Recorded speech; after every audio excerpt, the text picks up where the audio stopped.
राधे राधे। तो दोस्तों, आप सभी का हमारे चैनल पर हार्दिक स्वागत है। आज की इस वीडियो में बात करेंगे कि इस वर्ष 2025 में वैशाख माह कृष्ण पक्ष की एकादशी कब है। वैशाख माह कृष्ण पक्ष एकादशी का व्रत किस दिन किया जाएगा। वैशाख कृष्ण पक्ष एकादशी का नाम क्या है। वैशाख कृष्ण पक्ष एकादशी व्रत का पारण का शुभ समय क्या है। वैशाख कृष्ण पक्ष एकादशी व्रत का नियम क्या है, विधि क्या है, इसकी महत्ता क्या है, इसकी विशेषता क्या है। संपूर्ण जानकारी आप लोगों को वैशाख माह कृष्ण पक्ष की एकादशी की इसी एक वीडियो में ही प्राप्त होगी, तो इसलिए वीडियो को पूरा देखिएगा। एकादशी व्रत भगवान श्रीमन नारायण जी का समर्पित होता है। एकादशी व्रत करने से भगवान नारायण अतिशीघ्र ही प्रसन्न हो जाते हैं और इस व्रत को करने से भगवान महादेव की असीम अनुकंपा भी प्राप्त होती है। एकादशी व्रत करने से भगवान नारायण की असीम अनुकंपा भी प्राप्त होती है। एकादशी व्रत भगवान श्रीमन नारायण जी की प्रसन्नता के लिए, उनकी आशीर्वाद पाने के लिए सबसे सुंदर व्रत एकादशी व्रत किया जाता है। एकादशी व्रत दोनों पक्षों में पड़ता है, माह में 2 बार पड़ता है, शुक्ल पक्ष में और कृष्ण पक्ष में। दोनों एकादशी का अपना अलग अलग महत्व होता है, तो दोनों एकादशी व्रत करना चाहिए। और जो लोग भी ये व्रत करता है तो उन्हें दोनों पक्षों की एकादशी व्रत अवश्य ही करनी चाहिए। वैशाख माह कृष्ण पक्ष एकादशी वरुथनी एकादशी के नाम से बोला जाता है। कहा जाता है जो गौदान और कन्यादान करने से जो फल प्राप्त होता है, जो अन्नदान करने से फल प्राप्त होता है, वह फल वरुथनी एकादशी व्रत करने से ही प्राप्त हो जाता है। क्योंकि दान में सबसे बड़ी महत्वता अन्नदान की होती है।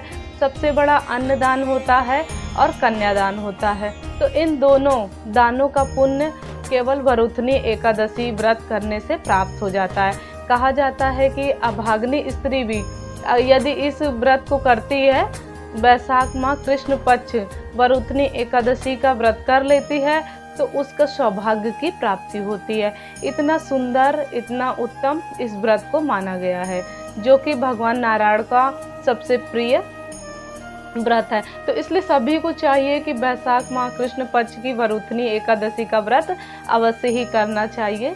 एकादशी व्रत के नियम 3 दिनों का होता है। दशमी से शुरू होता है एकादशी होता है और द्वादशी को होता है पारण।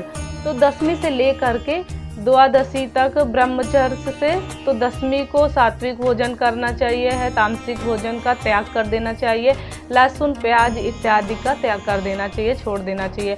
और दशमी को सोने से पहले अपने मुख को अच्छी तरह से स्वच्छ और साफ कर लेना चाहिए। एकादशी के दिन प्रातः ब्रह्म मुहूर्त में व्रत का किया जाता है संकल्प।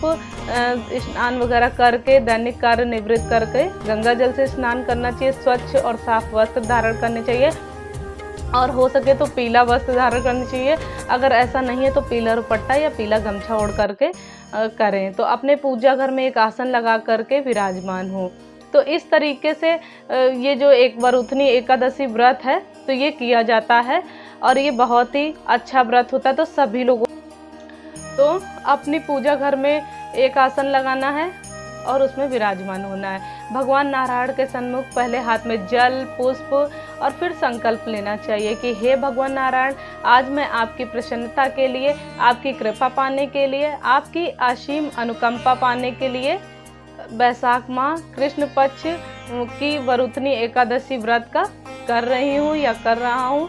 तो हे भगवान, अपनी शक्ति, अपनी भक्ति और अपनी असीम अनुकंपा हमें प्राप्त करें।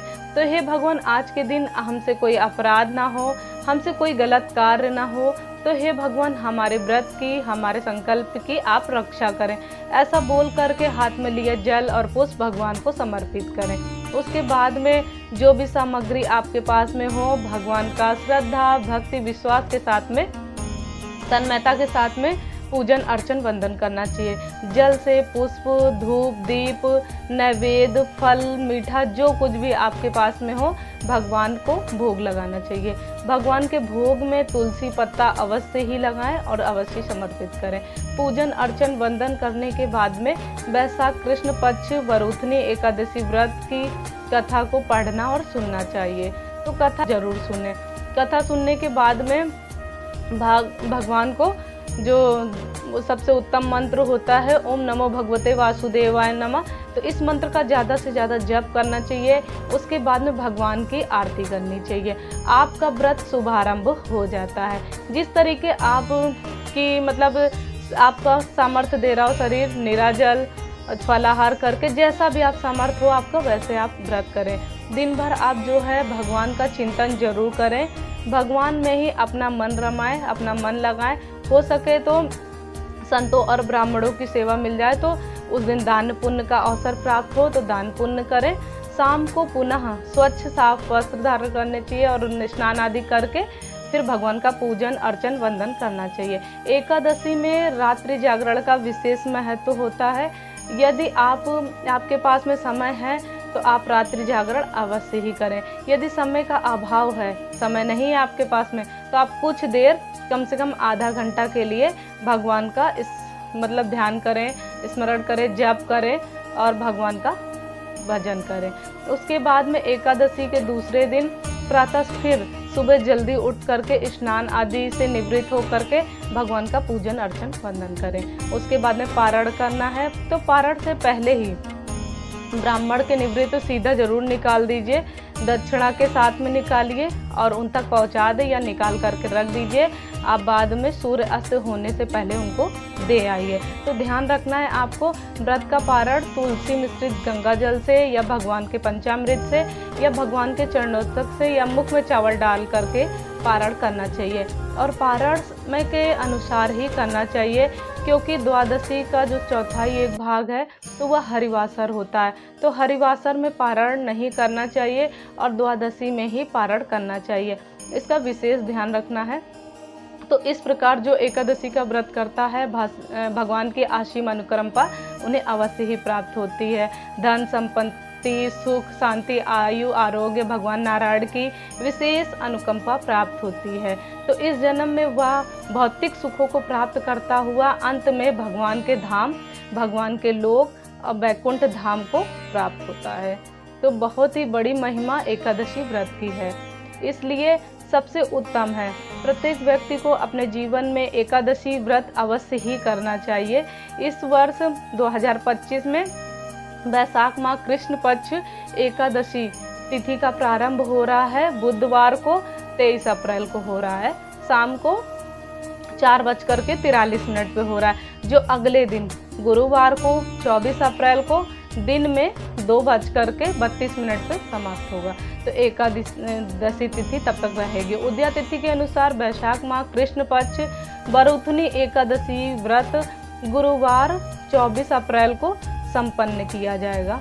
तो वहीं व्रत की पारण की बात करें तो व्रत का पारण है जो शुक्रवार 25 अप्रैल को सुबह में 5:46 से ले करके सुबह 8:23 के मध्य करना सबसे उत्तम है। हालांकि द्वादशी तिथि जो है 25 तारीख को दिन में 11:45 तक रहेगी। तो इस प्रकार जो है आप 11 बजे तक पारण कर सकते हैं, लेकिन जो विशेष पारण का समय होगा तो वो सुबह 5:46 से सुबह 8:30 तक ही रहेगा। तो इसमें आप व्रत का पारण कर लें। तो वीडियो अगर आप लोगों को अच्छी लगी हो तो वीडियो को लाइक करिएगा, चैनल को सब्सक्राइब जरूर कर लीजिएगा और कमेंट में जय श्री विष्णु या जय श्री कृष्णा जरूर लिखिएगा। तो चलिए मिलते हैं, और अच्छा लगे तो ज़्यादा से ज़्यादा शेयर कीजिएगा। तो चलिए मिलते हैं नेक्स्ट वीडियो में, तब तक के लिए राधे राधे, जय श्री कृष्णा, हर हर महादेव।